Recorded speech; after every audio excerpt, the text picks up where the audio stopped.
Bitcoin has risen more than 100% in the last 2 months, but critics say the digital currency is showing signs of a bubble. In the last week, Bitcoin hit an all-time high, only to slump back down. It's this kind of volatility that gets bears worried, not to mention questions about safety, fraud, lack of government recognition, and competition from other digital currencies. Joining us now to break it all down is Polychain Capital founder and CEO Olaf Carlson-Wee. Polychain is a hedge fund backed by Andreessen Horowitz and Union Square Ventures. Also joining us, our Bloomberg editor-at-large, Corey Johnson. Olaf, I want to start with you. Is there a Bitcoin bubble? What do you think? Well, we've seen really fast growth in Bitcoin recently. I think this is an uptick coming from an industry that hasn't been moving as aggressively in the public radar. But now that a lot of the growth in the price is more closely tracking the fundamentals, I think we're seeing a big uptick for that reason. Corey, some investors have told me that Bitcoin is like gold. It is a finite resource and therefore just not as interesting. What's your take? Well, I think gold's fascinating personally, but it is true that the way Bitcoin is constructed, it's meant to be finite. It's meant to be harder and harder to mint coins as there are more and more out there. And so the scarcity value is an important part of the Bitcoin plan and has been from the very beginning. But I think, for people in the Bitcoin community, they see all this investment, they see all this excitement, they know all these deals, they can't believe their parents don't understand what they're doing. So when they see the price surge, I think it's seen as a validation of what they've all been working on. But there's absolutely an element of gold-like, of gold bug-like, both fervent belief and rabid speculation going on here. And you can see that in the reaction to the price. And I thought you really did see that, when you showed that 5-day chart 5 days ago, when you saw that really dramatic 1 hour 20% sell-off in Bitcoin, you can really see that it is so speculative, this current wild ride that Bitcoin's on, that while the long-term value of Bitcoin may be in the eye of the beholder, the volatility is really in the eye of the speculator. Now, I've been talking to investors who've said Bitcoin is old news. The new hot cryptocurrency is something called Ethereum. In fact, I interviewed Fred Wilson of Union Square Ventures and asked him for his prediction for the year, and he had this to say about cryptocurrency in general. Take a listen. I think that Ethereum will bypass, the market cap of Ethereum will bypass the market cap of Bitcoin by the end of the year. So of all the predictions he could have made about anything in tech, that is what he chose. Olaf, first of all, explain how Bitcoin and Ethereum are different. Yeah, so Bitcoin has a programming language that you can use to interact with the protocol as a developer.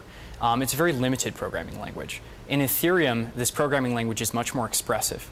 And it's higher level. What this means is that for developers building applications on top of the protocol, it's actually much easier to work with. So what we've seen in Ethereum is a much richer organic developer ecosystem develop very, very quickly, which is what has driven Ethereum's price growth, which has been actually much more aggressive than Bitcoin. So would you agree with what Fred had to say? Yeah, I would agree with Fred. You think the market cap is going to surpass? I don't know if I would agree with as aggressive a timeline as Fred, but I think in the long term, absolutely. How long?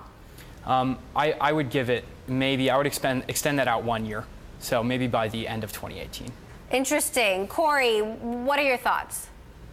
Well, I think Ethereum is really interesting, too, in the way that it sort of uses a distributed network to embed both sort of security and ownership of Ethereum, that it's a much more like TCP/IP than it is sort of the client-server method or model. But I think, so it's fascinating from that regard, and therefore could have some really interesting different use cases, still using the general concept of blockchain.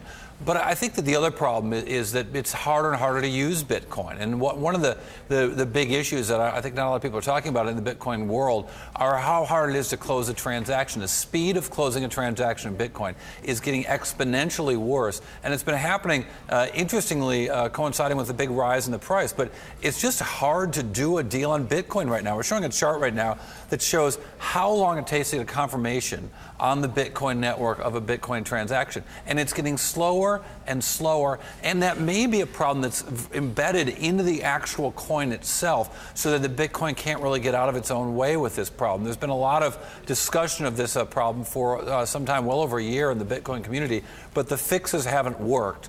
And the proposed fixes are challenging the very nature of Bitcoin. So unless a solution is found to this, I think that it's going to be a real problem, a wind in the face of Bitcoin's ascendancy, because the transactions, the deals just can't get done.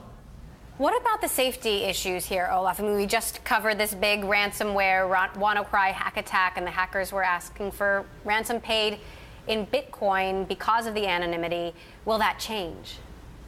Well, you know, I think these technologies basically offer a whole new suite of use cases that weren't possible beforehand. So that includes both good actors and bad, just like the internet itself enabled both good and bad people. Are there any other cryptocurrencies that we should be watching? Oh, many others. Would you like to know what they are? Yes, I would. So I very much like Ethereum tokens, which are built on top. These are things like Maker, Augur, Golem. I also am a pretty big fan of some of these more novel types of signatures. So this is in things like Zcash or Monero.